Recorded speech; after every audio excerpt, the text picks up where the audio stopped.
هی مارکوس، هر چه سریعتر باید از اینجا فرار کنیم. اینجا امن نیست. رابرت، اگه پشه بودم بازم دوستم داشتی.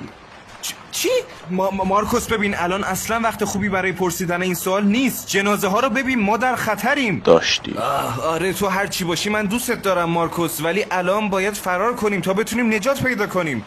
مارکوس میشه بهم بگی چرا انقدر داری بهم نزدیک میشی؟ میشه نری تو حلقم؟ به شدت به وی پی ان نیاز دارم رابرت. مارکوس چقدر بهت گفتم یه دوست دختر پیدا کن. من خودم از آب گرم کن وی پی ان استفاده میکنم. بهت قول میدم اگه زنده برگردیم خونه برات یه اکانت میخرم.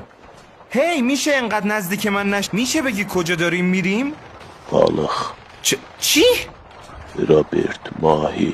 خب این چه ربطی به سوال من داشت مارکوس؟ من فقط میخوام بدونم الان کجا داریم تو ماهی رو انگوش کردی رابرت. چی؟ خودم دیدم گفت آی.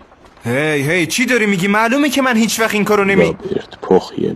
هی من این کار یه بارم یه چیزی رو گردم بگیر. من این کارو نکردم. من هیچ وقت علاقه‌ای ندارم که با ماهی همچین کاری بکنم. سوت مغز با رابرت. چرا؟ این آدم ماهی میکنه. من هیچ وقت این کارو